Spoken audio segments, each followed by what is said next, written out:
Hi there, it's Nan. Last week I was sketching a quiet garden with beautiful autumn colors. I ended up using a watercolor trick I hadn't tried in a while to paint the trees, and honestly, it kinda blew my mind. This was the sketch I made that day. It only took me around 50 minutes, and the trick I used made this whole process feel so much lighter and more playful. So today, I will paint a fresh little autumn scene using this trick. It might just change the way you paint trees too. We'll kick things off with this fun little trick for the trees. Instead of painting the trees with my brush, I'll use masking tape to shape them first. I tear a thin strip and place it on the paper. This will be my first tree trunk. You will notice one side of the tape has a torn textured edge, while the other side is super clean and straight. But for trunks to feel more natural, we want both sides to have that organic look. So I just layer another torn strip on the top to mess up the edge a bit. It doesn't need to be perfect. The shape of each trunk can be totally different. Some taller, some shorter, some wider. Just make sure the base isn't smaller than the top. Otherwise, your poor tree might tip over. I really enjoy this part. It makes me feel like a kid playing. I can't wait to see the trees hidden underneath. But before peeling the tape off, we will need to do a bit of layering to bring in those soft autumn colors. I start by wetting the whole paper with clear water. Doing a wet-on-wet wash really helps create that soft, blended background in watercolor. Painting this background is all about layering. I begin with the lightest tone, a gentle wash of yellow ochre. Instead of covering the whole page evenly, I lightly dab the color here and there, leaving little gaps for the light to shine through. This soft layer sets the overall tone of the painting. Then I mix in a bit of Catherine red with the yellow to add a second layer and build some depth. This time I keep the strokes lighter and smaller, focusing more around the bottoms of the trees and near the treetops. To deepen it even more, I add a touch of burnt umber, especially around the base of each trunk and along the bottom edge.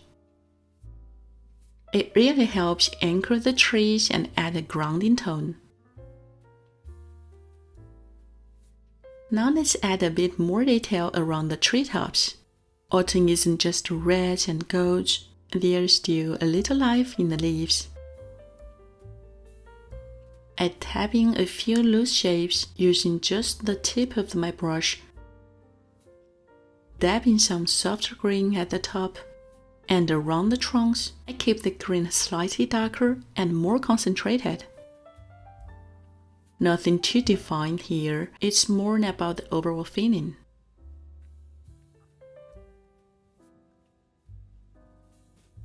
And now let's bring more warmth.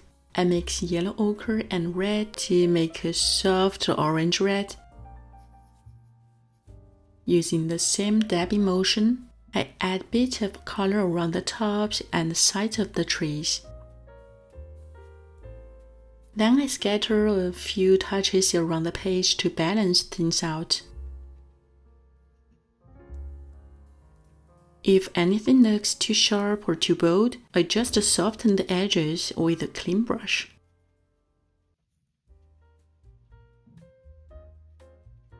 And honestly, sometimes your finger is the best blending tool. It's perfect for smudging and softening edges.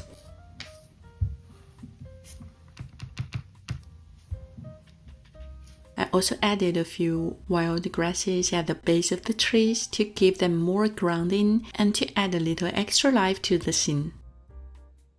I also shared essential techniques and tips in my online watercolor course for beginners.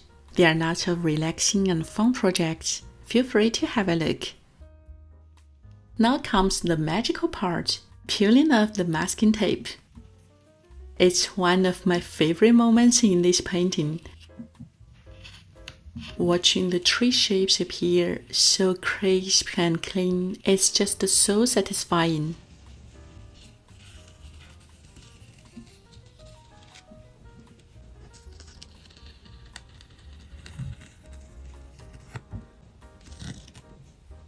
And they turned out pretty great, though I do see a few edges that are a bit too neat and straight. I will soften those later.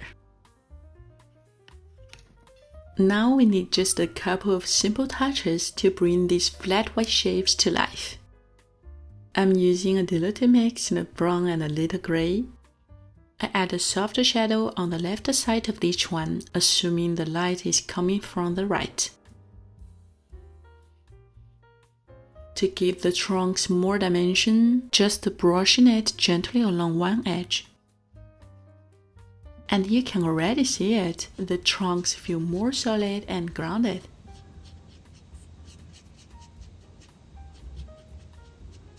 For those overly clean edges, I dab in darker tone right next to the tape line to break up that edge and blend it in.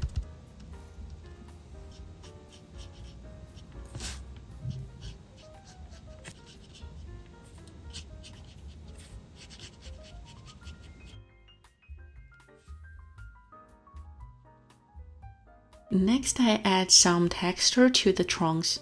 I deepen the color a bit and use a fairly dry brush. Use just the tip. I sweep in a few tiny lines, mostly along the mid-right side. Just a few little marks, and it already feels more alive. And finally, I add a few delicate branches, thin little lines reaching out from the trunks.